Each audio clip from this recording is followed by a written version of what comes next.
नमस्कार दोस्तों, मैं आप सभी का स्वागत करता हूं अपने YouTube चैनल ज्ञान आर्ट्स में। देखिए दोस्तों, आज हम लोग पढ़ेंगे पॉलिटी का सब्जेक्ट शुरू होने वाला है। और पॉलिटी में सबसे पहले हम ये समझेंगे कि आखिर जब भारत में कॉन्स्टिट्यूशन बना था तो कॉन्स्टिट्यूशन बनते समय भारत में क्या क्या अनुसूची थी, कैसे आर्टिकल थे, उन सारे के बारे में हम लोग समझेंगे। उसके बाद उनके अनुसूची को हम जानेंगे कि अनुसूची 1 में क्या है, अनुसूची 2 में क्या है, क्योंकि आज का लिस्ट हम यही बनाया है। उसके बाद दूसरा होगा, ये लिखने का मेरा मकसद ये है कि अब हम सामने लिखेंगे तो मुझे टाइम ज़्यादा लगेगा और कम समय में हम चाहते हैं कि छोटे से वीडियो मिले, लगभग आपको 30 मिनट का, और 30 मिनट के वीडियो में आपको सब मिल जाए जो हमको देना है। अगर हम उस समय लिखने लगेंगे तो जल्दी क्लास ख़त्म नहीं हो पाएगा, तो आप सभी एडजस्ट कीजिएगा, क्योंकि हम इसलिए इसको बनाए हैं ताकि आपको दिक्कत ना हो। तो पहला चीज़ हम लोग ये समझेंगे कि ये सब भी हम क्यों पढ़ा रहे हैं। जो आपको जितने भी स्टेट एग्जामिनेशन होता है उसमें आपको काम करेगा। थोड़ा सा इसका सिलेबस हम देख लेते हैं कि सिलेबस में क्या क्या इसको दिया जाएगा। अगर इधर दिख रहा हो तो चलिए देख लेते हैं। जैसे आपको आपको कोई भी एसएससी का एग्जाम होगा, छोटा जैसे एमटीएस हो जाए, सीएचएसएल हो जाए, इन सारे एग्जामिनेशन को इसमें दिखाया जाएगा। इसमें सारे एग्जामिनेशन आ जाते हैं, इसमें दिक्कत आपको नहीं होगा। दूसरा क्या हो जाएगा, जैसे यहाँ पे नहीं दिख रहा है, थोड़ा सा इधर कर लेते हैं, मार्कर की चेंज कर ले, थोड़ा मार्कर का आज प्रॉब्लम हो गया है। एसएससी का एग्जामिनेशन हो, उसमें अगर आर्टिकल से कोई भी क्वेश्चन आता है, कॉन्स्टिट्यूशन से कोई भी क्वेश्चन आता है, तो आप छोड़िएगा नहीं, ये मेरा दावा है, आप उसको 100% बना के आइएगा, 100%, उसमें कोई डाउट नहीं है। अगर आप बिहार पुलिस का एग्जामिनेशन दे रहे हैं, बिहार पुलिस में अगर फॉर्म आप भरे हैं तो बिहार पुलिस के कोई भी क्वेश्चन आपसे नहीं छूटा है, क्योंकि बिहार पुलिस में जो क्वेश्चन दिया जाता है वो आपको दिया जाता है कि आर्टिकल इसमें क्या है, अनुसूची इसमें क्या है, यानी शेड्यूल जिसे हम बोलते हैं, इसके बारे में बताया जाता है। कौन सा स्टेट कब बनाता है इसके बारे में आपको जानकारी दी जाएगी, जिसको हम सारे इसमें बता के आपको चलेंगे।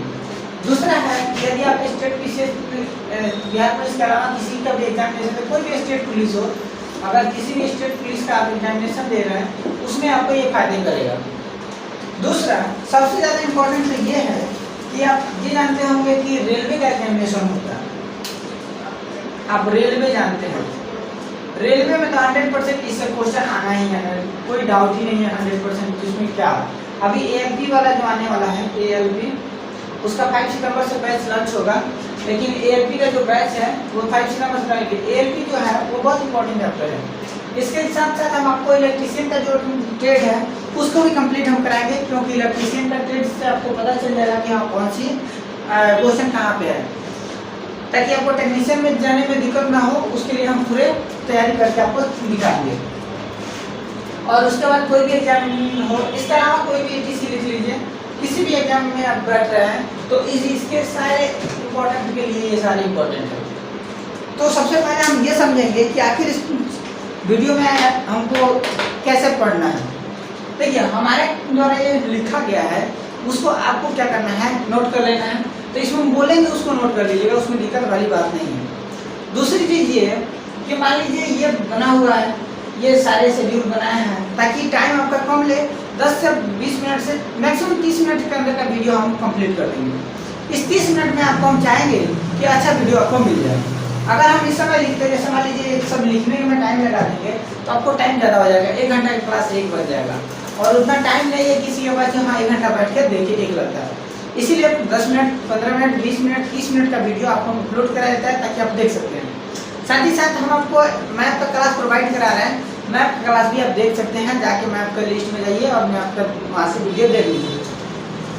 तो आप सभी का इसमें स्वागत है, और मैं SK सिंह आप सभी का स्वागत करता हूँ। और चलते हैं हम पढ़ने पढ़ाने की सिलसिला को जारी रखने के लिए। आप सभी को पता है कि कॉन्स्टिट्यूशन जो है 26 जनवरी 1950 को लागू हुआ है, इसमें तो कोई डाउट आप सबको नहीं है। अगर पूछा जाएगा कि उस समय के प्रधानमंत्री कौन थे, तो आपको पता होगा, बता दीजिए। चलिए, हाँ बता दिए, पंडित जवाहरलाल नेहरू। आपको याद है, ये हमको बहुत खुशी की बात है, आपको पंडित जवाहरलाल नेहरू याद है। तो उस समय इनके द्वारा ये क्या किया गया था, लागू किया गया। लेकिन कॉन्स्टिट्यूशन बनने के लिए भी कुछ प्रॉब्लम था। आखिर कॉन्स्टिट्यूशन का वे कहाँ से आया, रास्ता कहाँ से मिला, ये भी हम लोग को जानना थोड़ा सा जरूरी है। आखिर कॉन्स्टिट्यूशन हम क्यों बनाए। कॉन्स्टिट्यूशन का इतिहास सिर्फ इतना नहीं है कि आज कॉन्स्टिट्यूशन हम लोग देख रहे हैं, इसका इतिहास बहुत पुराना है। अगर आप वर्ल्ड हिस्ट्री पढ़िएगा तो वर्ल्ड हिस्ट्री में थोड़ा सा कॉन्स्टिट्यूशन का आपको समझ में आ जाएगा कि हाँ वर्ल्ड हिस्ट्री में कॉन्स्टिट्यूशन क्या होता है और क्यों कॉन्स्टिट्यूशन लाया गया। देखिए कॉन्स्टिट्यूशन का कोई अर्थ नहीं है, कॉन्स्टिट्यूशन वो है जिसमें लिखित साक्ष्य मिलता है और उसके अकॉर्डिंग हम लोग अपना कानून बनाते हैं और उसी में हम लोग अपने जीवन को यापन करते हैं। राज्य को, स्टेट को या कोई भी सेंट्रल गवर्नमेंट हो वो अपना प्रोवाइड करता है जितने फैसिलिटी होते हैं उसको। तो ये क्या है, सिद्धांत है। तो कॉन्स्टिट्यूशन एक सिद्धांत है जिस सिद्धांत के अनुसार हम लोग अपने व्यवहारिक जीवन में उसको अप्लाई करते हैं और अपने देश को बेस्ट बनाने की कोशिश करते हैं। तो इसके इतिहास के लिए आपको वर्ल्ड हिस्ट्री पढ़ना होगा। जब वर्ल्ड हिस्ट्री हम चालू करेंगे तो उस समय आपको बताएंगे। फिलहाल में अभी वर्ल्ड हिस्ट्री हम नहीं पढ़ा रहे, पॉलिटी पढ़ा रहे हैं, तो हम पॉलिटी को समझेंगे। दूसरा चीज़ ये है इतिहास को बनाने के लिए, इस कॉन्स्टिट्यूशन को बनाने के लिए सबसे पहला जीता जाता है एग्जाम्पल जो आपको मिलेगा वो मिल जाता है आपका अंग्रेजों द्वारा। अंग्रेज से पहले जितने भी राजा थे उनके द्वारा भी अपना एक कानून बनाया जाता था। उन सारे कानूनों को एकत्रित करके देखा गया कि कैसे अपने देश को बेस्ट बना सकते हैं, तब जाके इस कॉन्स्टिट्यूशन को बनाया गया और कॉन्स्टिट्यूशन हम लोग के आज भी चल रहा है। लेकिन कॉन्स्टिट्यूशन बना जो था वो कितने दिनों में बना था अगर पूछा जाएगा तो आप बोल सकते हैं 2 वर्ष 11 महीना 18 दिन। ये कॉन्स्टिट्यूशन बनना कंप्लीट हुआ इतने दिनों में, क्योंकि आपको 26 दिसंबर 1946 को बन के तैयार हुआ था। ठीक है, नवंबर या दिसंबर में आपको ये बन के तैयार हुआ था, थोड़ा सा देख लीजिएगा। तो जब ये बन के तैयार हुआ तो कहा गया कि इसको हम कैसे करें। 46 में 49 ये 49 में बन के तैयार हुआ था दिसंबर तक। तो हुआ कि चलिए हम इसको लागू कर देते हैं, लेकिन पंडित जवाहरलाल नेहरू ने कहा नहीं, ऐसा नहीं होगा। हम लोग इस 26 जनवरी को आपको अप्लाई करेंगे और पूरे देश में लागू करेंगे। ये 26 जनवरी ऐसा क्या इम्पोर्टेंट है जिसके कारण कि 26 जनवरी 1950 में ही लागू करना होता। दिसंबर तक तो बन के, नवंबर या दिसंबर तक बन के तैयार हो चुका था, लेकिन जनवरी में क्यों अप्लाई किया गया? आपको पता होगा, थोड़ा सा इतिहास जानिएगा। तो 26 जनवरी 1930 को भारत के जो आपके प्रधानमंत्री पंडित जवाहरलाल नेहरू है उनके द्वारा एक स्लोगन दिया था, एक आवाज़ उठाई गई थी जिसमें कहा गया था हम लोग क्या है, हम लोग गणतंत्र है। रिपब्लिक का वर्ड वहाँ पे दिया गया था, इसीलिए उस समय हम लोग इस रिपब्लिक को के कारण हम लोग इसको 49 में ना लगकर 50 में लागू किया, ताकि हम लोग उस रिपब्लिक डे को अपने अनुसार बना सके। जो पहला आवाज़ रिपब्लिक का उठा था 1930 में उठा था, इसीलिए इसके इतिहास को हम लोग लाके और थोड़ा सा अप्लाई कर दिए कॉन्स्टिट्यूशन को, लेकिन पूरी तरह से जो लागू किया कॉन्स्टिट्यूशन को वो किया आपको 1950 में। तो ये थोड़ा सा इसका इतिहास है, इसको अभी थोड़ा सा आप समझ लिए। जब आपको वर्ल्ड हिस्ट्री पढ़ाएंगे, ऐसे एनसीईआरटी का जो क्लास चल रहा है उस एनसीईआरटी के क्लास में आप देख सकते हैं, एक एक वीडियो आपको वहाँ पे मिल जाएगा। बस समझ आया? तो चलिए इसको हम समझते हैं, अब आगे पढ़ने के काम जारी रहते हैं। तो सबसे पहले हमने बताया कि 26 जनवरी 1950 को ये कॉन्स्टिट्यूशन लागू हुआ था भारत में, और आज प्रेजेंट के टाइम में क्या चेंजिंग हुआ ये भी हम जानेंगे। तो स्टार्टिंग में भी प्रस्तावना था और आज भी प्रस्तावना था। आप देखते हैं कभी भी कोई भी नेता जो होता है अपना जब शपथ ग्रहण करता है तो कहता है हम भारत के लोग। ये प्रस्तावना में ही लिखा गया है हम भारत के लोग। और एक वर्ड और बता दें कि भारत जो है वो सबसे ज़्यादा सुटेबल वर्ड माना जाता है इस देश के नाम का। इंडिया जो है उसका सेकंड नाम माना जाता है, लेकिन बाकी हिंदुस्तान, उसके बाद आपका जम्मूद्वीप, उसके बाद आर्यभट्ट, ये सारे नाम जो है वो पुरातन में है, लेकिन भारत जो है वो सबसे ज़्यादा मायनेबल है और हर जगह उसी को लागू है। इसीलिए कॉन्स्टिट्यूशन में हम लोग का लिखा गया है we are the people of India, है ना, हम भारत के लोग। तो ये आपको सबसे अच्छा वर्ड है और इसमें चेंजिंग भी हुआ है, जैसे रिलीजन बन गया है, सेकुलरिज्म बनाया गया है। उसके बाद कहा गया कि हाँ इसको कैसे लागू करें, एक एक करके हम लोग उसको देखे हैं। तो हम लोग जैसा कि समझ रहे थे कि जब 26 जनवरी 1950 को लागू हुआ था तो प्रेजेंट में और उसमें है इसको हम जानेंगे। तो इसको जानने के लिए हम सबसे पहले ये काम करेंगे कि हम यहाँ से देख लेते हैं कि प्रेसिडेंट उस समय प्रस्तावना जो था जिसमें हम लोग बोल रहे थे we are the people of India, तो उसको क्या मतलब है, क्यों बताया गया। जैसे हमने बोला कि भारत जो है सुटेबल, ऋषभ देव के बेटे का नाम था पुत्र का नाम था भरत, उन्हीं के नाम पे भारत का नाम पड़ा। तो ये सब आपको पहले से पता होगा। अब आइए कॉन्स्टिट्यूशन के थोड़ा सा डीपली देख लेते हैं, इसमें क्या क्या दिया होगा, इसको मिटा देते हैं। कॉन्स्टिट्यूशन जो है वो आपका बन गया, जिसमें स्टार्टिंग में क्या था, प्रिएम्बल था जिसे प्रस्तावना कहते हैं, शेड्यूल था जिसे अनुसूची कहते हैं, भाग था जिसे पार्ट कहते हैं, आर्टिकल था जिसे अनुच्छेद कहते हैं, संशोधन जिसे अमेंडमेंट बोलते हैं। प्रिएम्बल था जो आज भी है। उसके बाद इसमें जो भी चेंजिंग हुआ है, जैसे पंथ निरपेक्ष बना दिया गया, पहले धर्म निरपेक्ष बाद में पंथ निरपेक्ष कर दिया गया, क्योंकि पंथ और धर्म में दोनों में अंतर होता है। अगर इथिक्स पढ़िएगा तो आपको पता चलेगा पंथ क्या होता है और धर्म क्या होता है। धर्म वो होता है जिससे आप अपने जीवन को सही मार्ग में ला देते हैं, और पंथ जो होता है जाति को बताया जाता है। इसीलिए हमारे संविधान में, कॉन्स्टिट्यूशन में, प्रस्तावना में लिखा गया पंथ निरपेक्ष, न कि धर्म निरपेक्ष। पंथ निरपेक्ष है, धर्म निरपेक्ष हम लोग नहीं देते हैं, भले ही हम लोग बोलने के लिए बोल देते हैं, लेकिन देखिएगा आपको लिखा जाएगा पंथ निरपेक्ष। बात समझे? तो जब स्टार्टिंग में जब 26 जनवरी 1950 को लागू हुआ था, अनुसूची थी 8, भाग था 22 और आपका अनुच्छेद था 395, और अमेंडमेंट उसमें एक भी नहीं हुआ था, आपको पता है। अमेंडमेंट उसके बाद होना शुरू हुआ, यानी 51 में, 52 में, 53 में, ऐसे होते चला गया। अब तक आपको अमेंडमेंट की बात बोला जाए तो 105 अमेंडमेंट हो चुका है। तो उसके बाद देख लीजिए, अभी फिलहाल में प्रस्तावना आज भी है, लेकिन शेड्यूल में चेंजिंग हो गया। पहले 8 था, अब 12 हो चुका है। भाग पहले 22 था, अब 25 हो चुका है, और अमेंडमेंट उसमें एक भी नहीं हुआ था, लेकिन अमेंडमेंट अब से 105 हो चुका है। आखिरी जो हुआ है 2021 में हुआ है, ठीक है, 2021 में कराया गया है। 2020 में आपको आर्टिकल 4 हुआ था, 104 अमेंडमेंट हुआ था, 103 में आपको पता है कि आपका EWS लागू हुआ था, और 101 में आपका GST लागू हुआ था। ये आपको लागू होना है, क्या डेट बता दिए, जैसे EWS हो गया, उसके बाद अभी जो 2005 105वां जो हुआ था 2021 में हुआ, अगस्त के करीब में, मई में उसको अप्लाई किया था और अगस्त में फाइनल हो चुका है। तो ये थोड़ा सा इसका डीपली है, ज़्यादा कुछ इसमें नहीं है, बस इसको जानना जरूरी है कि अब तक अमेंडमेंट कितना हो चुका है। देखिए कॉन्स्टिट्यूशन ऐसा है कि हमेशा इसमें चेंजिंग आता रहता है, इसे पॉलिटी को पढ़ने के लिए आपको थोड़े से न्यूज़ के साथ एडजस्ट करना पड़ता है, ताकि न्यूज़ को आप डेली पढ़िएगा तब जाकर आपको समझ में आएगा, नहीं तो वो समझ में नहीं आता है। तो सबसे पहले आप देखते हैं शेड्यूल, अनुसूची। आपको दिखाया गया कि अनुसूची क्या है।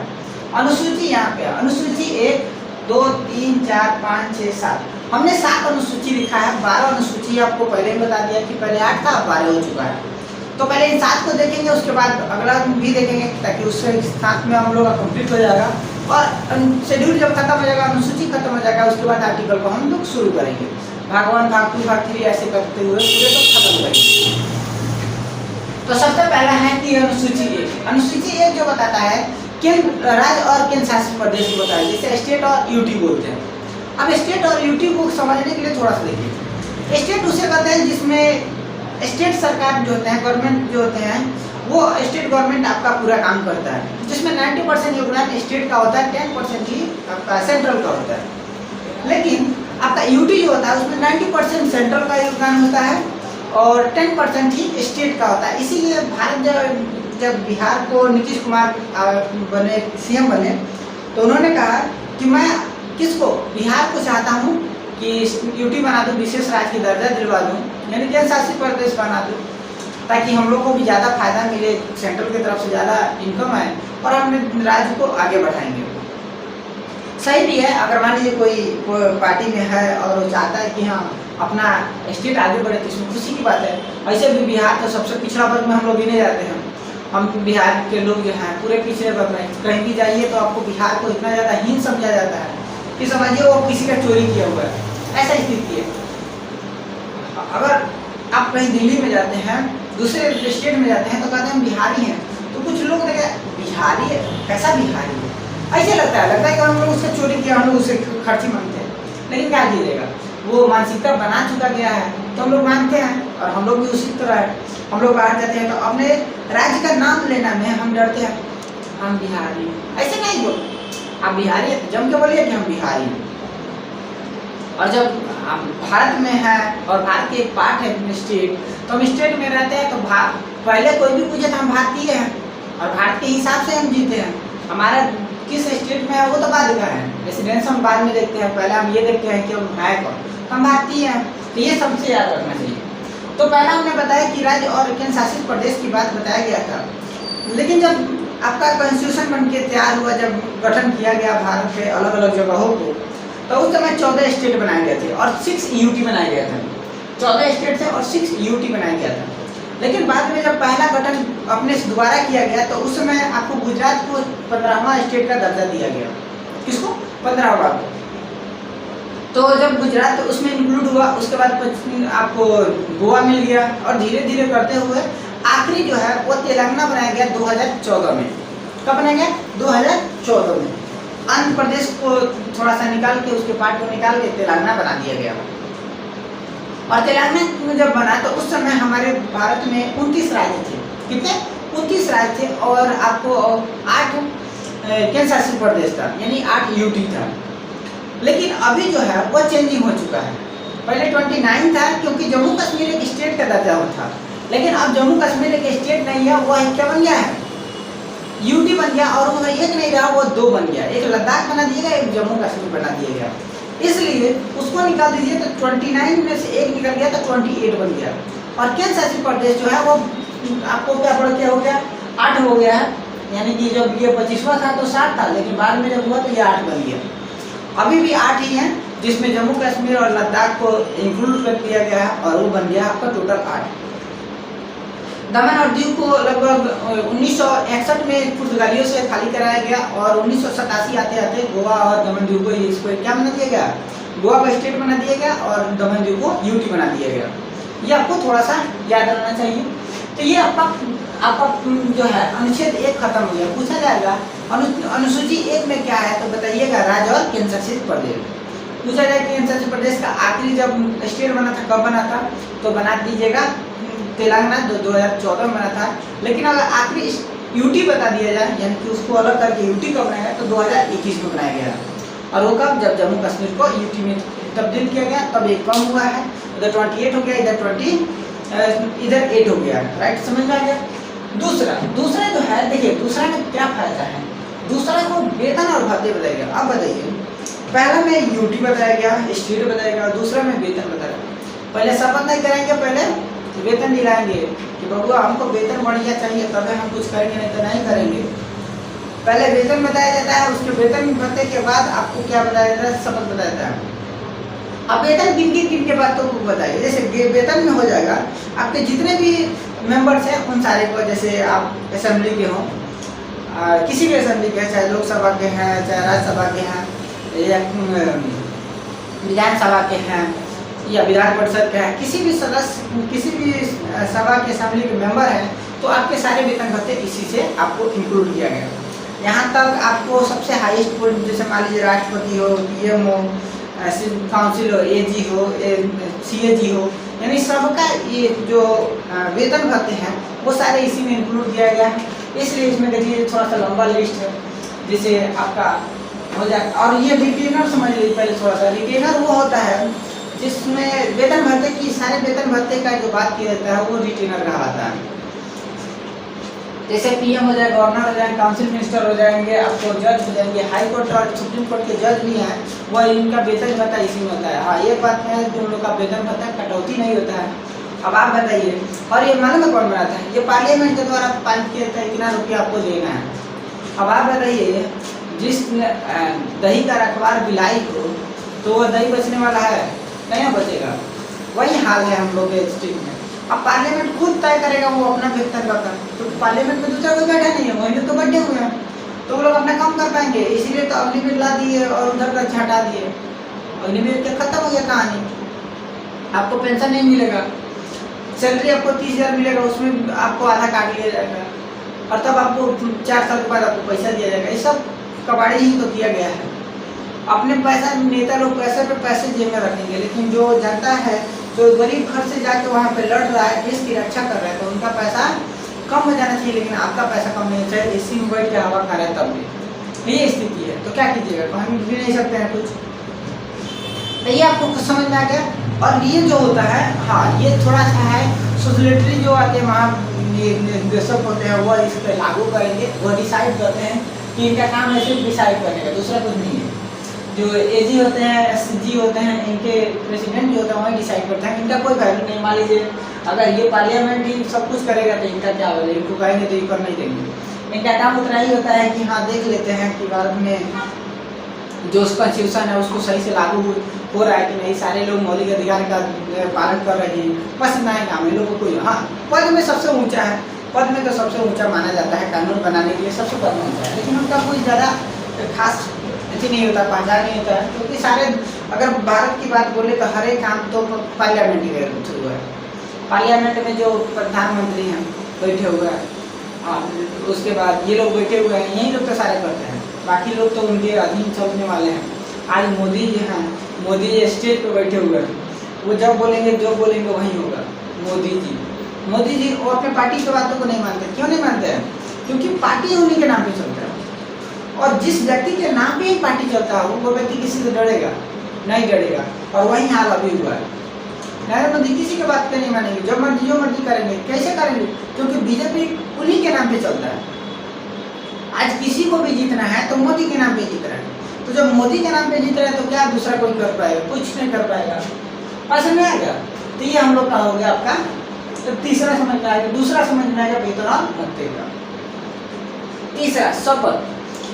शपथ जो होता है वो आपके गवर्नर होते हैं, ठीक है, गवर्नर आपको दिलाते हैं। जैसे स्टेट में गवर्नर दिलाते हैं, और गवर्नर को आपके हाई कोर्ट के जो सुप्रीम कोर्ट के जो आपको होते हैं न्यायाधीश होते हैं, मुख्य न्यायाधीश होते हैं, वो आपको क्या करते हैं, उसका शपथ दिलाते हैं। स्टेट में जैसे सीएम को दिलाना हो तो गवर्नर दिलाते हैं, लेकिन सेंट्रल में हो तो वो दिलाएंगे आपको मुख्य न्यायाधीश दिलाएंगे, सुप्रीम कोर्ट के मुख्य न्यायाधीश। और अगर मुख्य न्यायाधीश को हो तो राष्ट्रपति दिलाते हैं। तो ऐसे शेड्यूल बनाया गया, एक के दूसरे तीसरे को चौथा, ऐसा एक सर्कल बनाया गया, उसी सर्कल में सारे कोई जीता है। अगर एक और बात बोले कि भारत में ऐसा कोई पद नहीं है जो सबसे ऊपर है, यानी कि भारत ऐसा बना हुआ है कोई अपने आप को एक एम्पायर नहीं मानता है, रूलर नहीं मान पाएगा, राजा तो कभी नहीं बन पाएगा, ऐसा स्थिति बना दिया गया। अगला है शपथ। शपथ हम लोग ने समझ लिया कौन दिलाएंगे, किसको दिलाएंगे। शपथ के बाद राज्यसभा और सदस्यों का आवंटन करना। जो शेड्यूल 4 है ना, शेड्यूल 4 में कुछ नहीं, जितने भी राज्यसभा के मेंबर होते हैं उनको बताया जाता है इतना मेंबर ही रहेगा, उसके बाद नहीं होगा। लास्ट 2014 के करीब में बंद हुआ, उसके बाद से कभी नहीं हुआ, आवंटन ही नहीं किया गया। अगला 5वां अनुसूचित जाति और अनुसूचित जनजाति के लिए विशेष प्रावधान दिया गया। आर्टिकल 5 में शेड्यूल 5 में ये बताया गया कि जो जनजाति हैं, जो अनुसूचित जनजाति हैं, उनको कैसा प्रावधान दिया जाए, उनको थोड़ा सा छूट देने की बात इसमें बोला गया।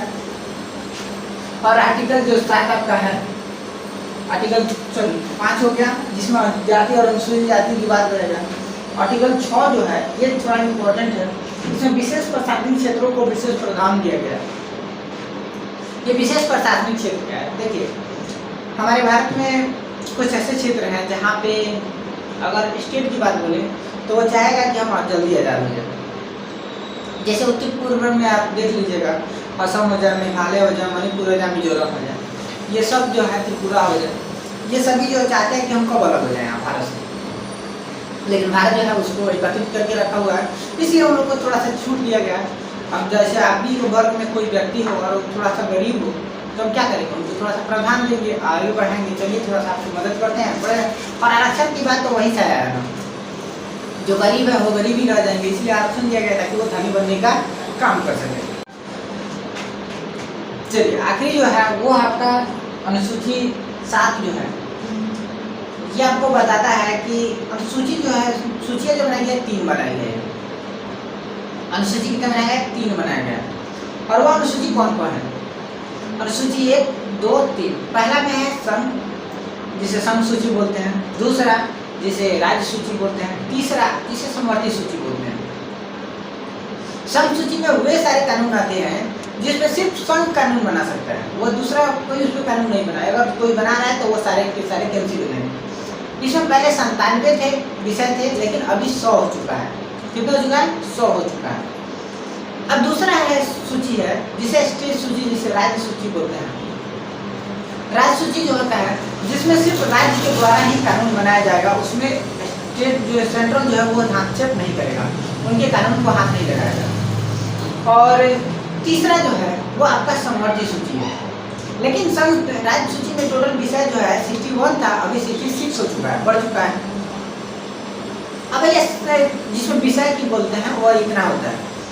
और अगला है समवर्ती सूची। समवर्ती सूची जो होते हैं वो सूची होता है जिसमें स्टेट भी बना सकता है कानून और आपका संघ भी बना सकता है, यानी स्टेट और सेंट्रल दोनों बना सकते हैं। इसमें विषय जो है आपको 47 से पहले, लेकिन अभी 52 हो चुका है।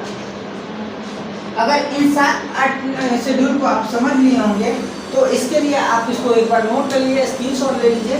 और इसको स्क्रीनशॉट लेने के बाद कल जो होगा आपको इसके 7 के बाद हम पढ़ेंगे, यानी 8, 9, 10, 11, 12 तक हम लोग कल पढ़ेंगे। उसके बाद हम लोग आर्टिकल पे आएंगे। अगर वीडियो अच्छा लगे तो अपने दोस्तों के पास शेयर कीजिए और सब्सक्राइब कीजिए हमारे चैनल को। मिलते हैं अगले वीडियो में, तब तक धन्यवाद।